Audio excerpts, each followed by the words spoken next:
Selamat pagi teman-teman. Selamat pagi, Bu.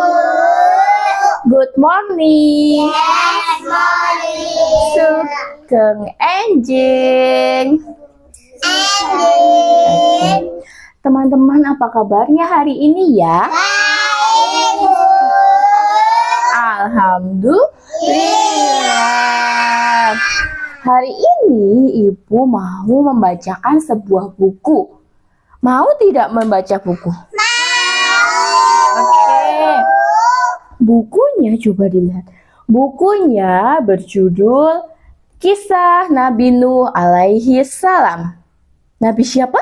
Nabi Nuh. Nabi Nuh. Bukunya ditulis oleh Itanov dan diilustratori oleh Aprilia Muktirina. Kita mulai membaca ceritanya, sudah siap? Sudah. Oke. Saat Nabi Nuh alaihi salam datang, kaumnya menyembah berhala, melakukan maksiat, dan berbuat kerusakan. Wah, berbuat apa teman-teman? Kerusakan. Berbuat kerusakan. Kaumnya malah menyembah berhala.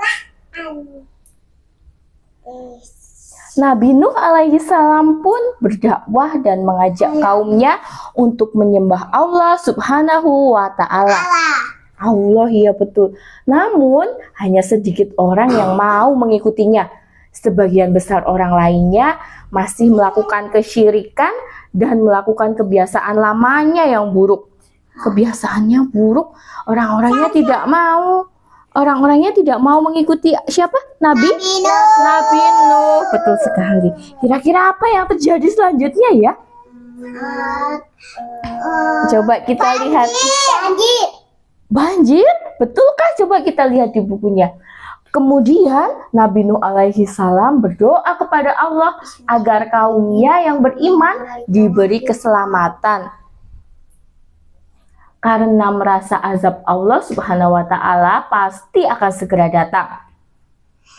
Kemudian Allah pun memerintahkan Nabi Nuh untuk membuat sebuah bahtera atau kapal yang sangat besar. Wah, membuat kapal yang sangat besar. Hai Nuh, bukankah kau mengaku sebagai nabi?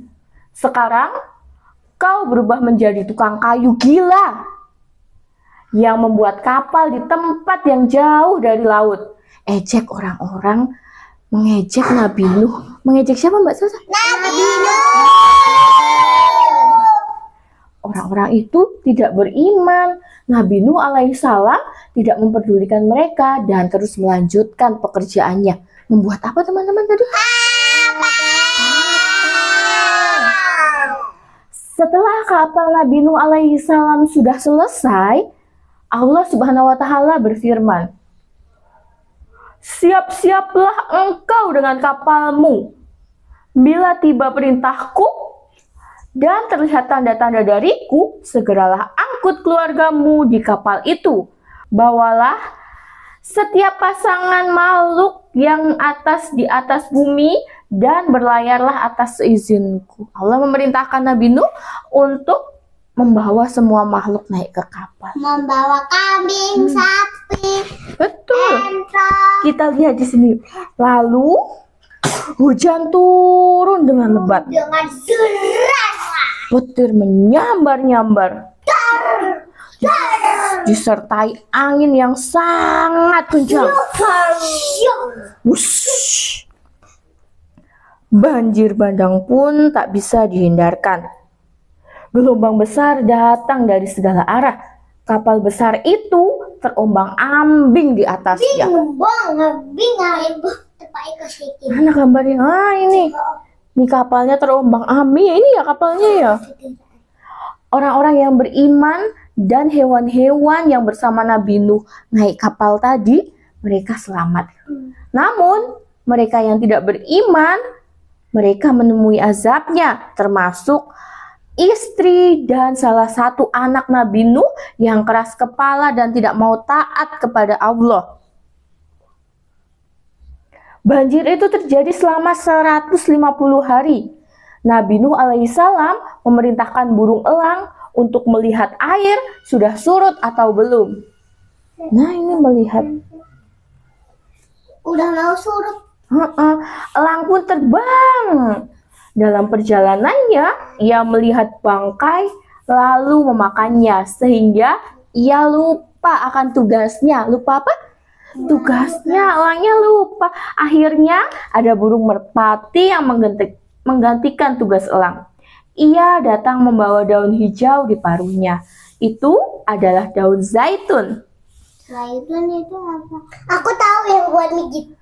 Betul. Artinya banjirnya belum benar-benar surut. Beberapa hari kemudian, merpati kembali terbang untuk menjalankan tugasnya. Ia menemukan daratan dengan tanah merah, lalu mengoleskan lumpur itu ke kakinya. Daratan itu adalah tanah merah di Mekah. Kita lanjutkan, teman-teman. Melihat dedikasi merpati, Nabi Nuh alaihissalam pun berdoa supaya menjadikan perbuatan merpati ini sebagai berkahnya pada burung-burung. Ia juga berdoa agar burung merpati diperbanyak keturunannya dan disukai oleh banyak orang. Allah Subhanahu wa Ta'ala memerintahkan Nabi Nuh alaihissalam untuk mengeluarkan semuanya setelah kapal itu berada di Gunung Judi selama 40 hari hingga bumi kering benar dan rerumputan tumbuh di sekitar perahu. Sudah selesai banjirnya, terus kemudian kapalnya berada di gunung. Ini apa ya? Nabi Nuh alaihissalam menjadi bingung saat melihat bumi juga tampak berwarna putih. Lalu ia bertanya kepada malaikat Jibril mengenai hal itu. Sesungguhnya yang berwarna putih itu adalah tulang-tulang kaummu, jawab malaikat Jibril. Nabi Nuh juga mendengar suara gemerincing sehingga ia bertanya lagi, suara apakah itu? Malaikat Jibril kembali menjawab, sesungguhnya itu adalah suara rantai yang digunakan untuk menyeret kaummu ke neraka. Kemana kaumnya? Ke neraka. Masya Allah. Nabi Nuh alaihissalam bersama 80 orang pengikutnya membangun desa bernama Samanain. Yang artinya 80. Ya. Setelah desa itu ditempati, pengikut Nabi Nuh alaihissalam meninggal satu persatu. Soalnya kenapa? Kan sudah tua jadi meninggal. Sehingga tersisa Nabi Nuh alaihissalam 3 anak dan 3 menantunya. Nah, kisahnya sudah selesai, teman-teman. Kisah tentang siapa tadi? Nabi Nuh. Nabi Nuh yang mau meminta kaumnya untuk menyembah Allah, tapi kaumnya mau tidak ini menyembah Allah? Tidak.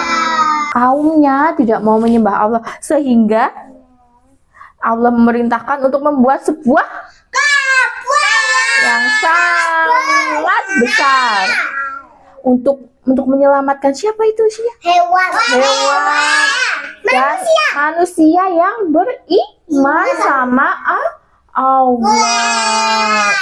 Nah, begitulah cerita dari kisah Nabi Nuh alaihis salam. Oke, ceritanya hari ini sudah cukup dulu. Besok kita cerita dengan buku yang lain. Oke, teman-teman?